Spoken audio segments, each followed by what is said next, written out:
So, there was people in those camps when they were They destroyed, left. right? They left. They Same- left? They all left. Same. They all left. They all left.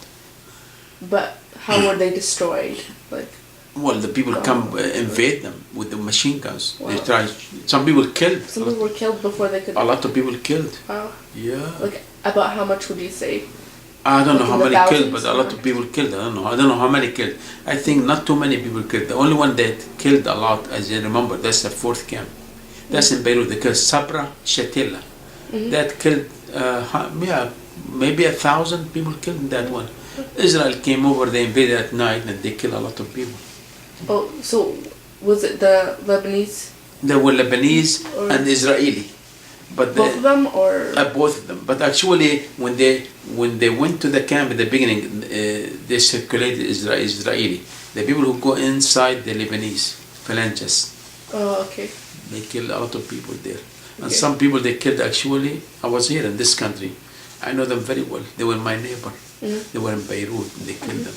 They were about 5 that I know. They killed Did that anger you a lot? Oh, that's bad. That's bad. Yeah. I used to live there in that camp before I came to the United States. So, Just before I came to the United States in 1977, 76, used to live in that camp. So I know it very well. And now I went to visit it about 4 years ago. I don't even know it very well. It's changed. I don't know. I don't like it. The people the people who lives there is from outside. Most of them, not even Palestinian. Syrian, most of them. okay. So, most Palestinians that don't live in the refugee camps are intermingled with Lebanese people. Would you say these people are worse off or better off, their living conditions? In a way? Oh, I think the people who live outside the camps always much better off.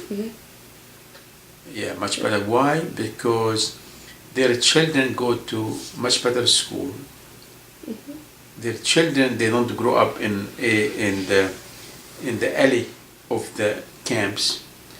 You know, they grow up in a city like well maintained, much better. You know, cleaner. You know, and sometimes they are friends of Lebanese too. And they live actually. They buy things. They buy the apartment building or condominium. How do they do But they don't really own it by government. They do it notary public. That's it. But they don't own in the government. They don't own it because we are not allowed to own it. Yeah. It's just paper, notary public paper. That's it. That's what most people have it, but they don't own it really. The government can come anytime telling And you take- you don't own it, Get out. even right? though you paid for it. Mean nothing. The government can tell this is mine. Yes, you don't own it. There's no government paper. Just notary public. So, how do people get out in the first place? Get out from the camps. Yeah, and start Because living- these people, Palestinians who lives outside mostly lately, the last couple of 20 years, 25 years, 30 years, they were people who were in the Gulf area. They were in Libya. They were in Dubai. They were in Kuwait. They left and they came to Lebanon. Oh, okay. These people come with little money and they buy the apartment. That's why they have the money. Most of them, like my sister, my sister, they live in the city of Sidon, not in the camp, and all their children, they would do very well really, and they own an apartment and they do very well, much better than the camps. No, they don't want to live in the camps. When I go see them, I feel much better because they live in the city, you know, different, and they can see the behavior much better than the people in the camps. So, you said that your sister owns a house, right? She owns the apartment, yeah. Did she ever leave before Lebanon, or? Yeah, she was born in Camp Burj Shimali in Tyre, Lebanon, South Lebanon, and she married somebody from the same town, but he was in Libya, and she stayed in Libya maybe 20 years, I don't know how many, 25 years. Then after that, they came to Lebanon. So, how can they travel to different countries since they don't really have Passport? citizenship? Yeah. No, they don't have passport. What they call it, they have a Palestinian special document for Palestinian refugee. And that allows It's a them. refugee passport. It allows you to go different. Okay. Not everywhere really. Some country you need a visa or something, but somehow they allow you to go some little country. The easier to go was to probably I would say was at that time, Dubai was okay. Kuwait was easier to go. Libya was easier to go. That's why they went, a lot of them, to Libya, Kuwait. They used to go to Iraq before, but then they used to go to Dubai. So Other countries harder. Bahrain is harder. They don't give you visa. Qatar is hard to get in. Saudi Arabia is harder too. So were those countries that they went to, were they more welcoming? Yeah, when they went to the other country, they were more welcoming. And they have more rights? They have more right than Lebanon, sure. Yeah.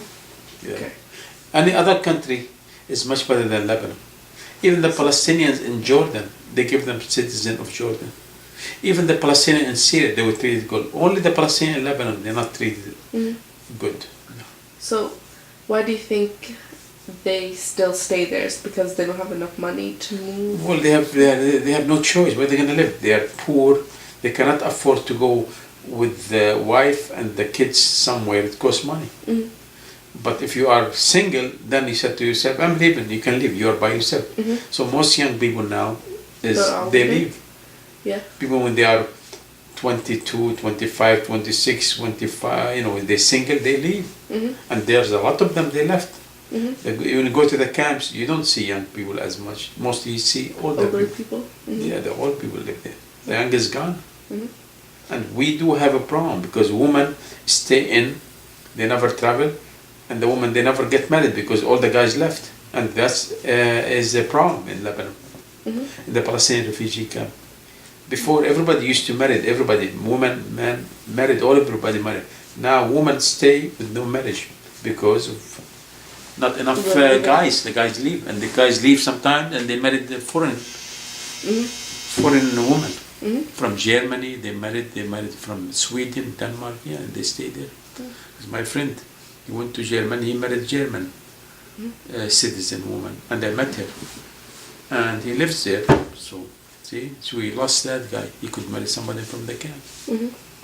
Do you think women are becoming more independent now? Over Lebanon? Yeah.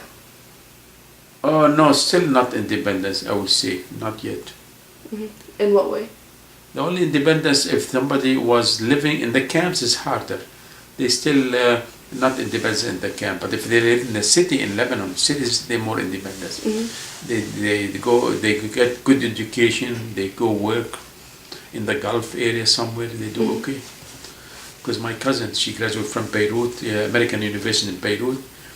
And I asked her father, where's she? So I said, she's in Dubai, she's working. She's married? Said, no, she's married, but she works there. So, yes, yeah. But if they are from the camp, it's harder. They wouldn't get the education they need, no. Because they don't have, the parents don't have enough money, right? They don't have enough money, and the way they raise is hard way. So it's hard for them to do really well. Especially now, a lot of people, they leave school. A lot of Palestinians in the camps, they don't continue their education. So it's a problem. Do you think education is valued there? Oh no, I don't think they value it that much. I think because the parents, they don't value it. And nobody pushed them really to go for education. And the environment doesn't help. This guy, see another guy, he left school, the other guy left, his friend, another guy left. It's become a disease. The disease has to be spread out, has to be stopped. Yeah. So the education is very important, and I mean, how can I start? Which is a lot of people, they don't go to college anymore. So how can I start fixing the problem? I can fix 1, 2, 3, but now too many. Too many people have that mindset, and it's hard to change. Yeah, it's hard to change it. Yeah. Okay. And if I want to go there, man, I have to be a really tough guy with a stick to change one by one. It takes a long time. Yeah. So. So I know that Lebanon prohibits refugees from attaining high job positions such as being a doctor and engineer. Did you ever have a dream job that you were deprived of because of your status as a refugee? Did you ever feel like you had a specific job in mind? Or not really, because you were young? When I was young? Yeah. Oh, well, believe it or not, when I was young, it was amazing. I was thinking always to be the Minister of Health or Minister of Cleaning. I always in my mind to keep that one like this. I want to keep the city clean. All streets, sidewalk, everything clean. That's my dream was, Uh-huh. but it doesn't accomplish. I know it's not gonna be there, Oh. but because I will never work in Lebanon anyway. So that was my dream always, to clean the city. Yeah. Is that a job like in the camp itself, or is it government? No, I like to do it in the city, outside the Oh, camp. like in Lebanon. In the camp, But always. you wouldn't be able to do that. No, right? I wasn't able, but I said I wish Yeah. I can be able. They hire me and do it. Mm. But in the camp is more complicated, because in the camps you can't do it, Mm. because there's no government there. So whatever people build, different way, confusing way, is more. You can Can't control. you can't control Lebanon. No way, you can't. Yeah. No, Lebanon is hard. The camps is kind of is. They're not organized when they build it. When they build the house, they don't do it the right way, because there's no engineers, no license, no government, nothing, no government. Yeah. So it's hard. So did you feel like really sad that you couldn't ever really become? No, I don't feel minister sad, or- because I might feel sad if I stay in Lebanon. But since I came to the United States here, You have more. I have more opportunity. I accomplish what I have to do. I went to college here. Mhm. I went to Northeastern. I got my college degree, in electrical engineering. So I did my dream. Mhm. I work in the school, college now, work in high school. I write a newspaper. Mhm. So these things fuel on my dream. I have what I want. I'm satisfied with what I have now. Mhm. I'm fully satisfied. Yes, I'm fully satisfied. Nice. If you stayed in Lebanon, what do you think you would have become, like your profession? Do you think you would have helped your dad with the store? Or Look, like if I something? stay in Lebanon, I might be ending working my father's store. Mhm. I don't think I see anything else. Really? Nothing? Nothing? No, else? I don't think so, because the thinking in the camp is limited. They don't think abroad like outside. Mhm. So it was a good move for me that I went to United States. I think I will say it myself. I'm grateful that I came to United States here, and I'm open-minded. I'm more flexible. I'm more caring person, because of the country we are in. And I think United States is a good country, the best country in the world, I would say, especially Boston area, I would say. So I'm glad to be here. Okay. So, as a boy in the refugee camp, were you pressured to act tough? Were you tempted to do dangerous or mischievous actions? No, when I was in Palestinian refugee camp, we were peaceful at that time. We don't do any tough things. We don't do any trouble really that much. It was quiet. Our time was quiet. It wasn't the computer time. Wasn't the guns time. It was more peaceful when I grew up, the way I grew up. Everything comes in, actually started bad in the 80s after I left Lebanon. After 80s become more war, more things. And before 80s was peaceful, more little bit. Yeah, we don't have too many problems. So now do you think that the guys are more pressurized to act tough? Because I think right now, I think the people now, or the guys now, is acting tougher than we are.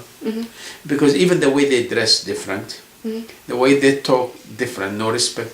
Before we used to respect the older people. Now the younger generation, they don't even respect. They care about themselves. And they don't even have future. They don't think about big future, things like this. I don't know what to say to you. They're different. They're not friendly. We were friendly. We were very friendly when we were young. To each other, we have friends. Still have my friends. When I go to Lebanon, some of them I see them. Oh, it's unbelievable. They're so good. Here I have friends, but close friend you trust here, probably 2 people I have. But here, because we work so hard, we don't have time to meet the friends always. Because everybody works. When you work, you come home, you're gonna go sleep. Another day comes in all the time. Yeah. Yeah. You So have enough time to. yeah. So life changed. Every generation is different than the other generation. Depends on the situations. Yeah, right? different. Yeah.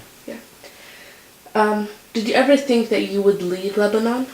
When I was young, always. When I was young, I was always wanna leave. I wanna leave Lebanon. I wanna go different country. Did you have America in No, mind? was in my mind before. They said cheaper to go to Pakistan or India to study there. But then I said to myself, I don't want to go. Then it comes to my mind always United States. I don't know how it comes. I said, I want to go United States. No, that's the best country, man. Then I said to my father, I want to go there. He said to me, first of all, he said, whatever you want. As long as you go for education, you can go anywhere in the world. I remember he gave me $4,000. I went to the U.S. Embassy. They gave me the visa right away. They asked me a couple of questions. Are you communist? I said, no. Are you PLO? I said, no, I'm Palestinians. I said, okay. They gave me visa and they came here. So the process wasn't that hard? No, it was easy. It was easy because I told them who I am. I love United States. I want to go to college here. That's my goal. And that's what I want to always, my dream. That's it. And they came. It was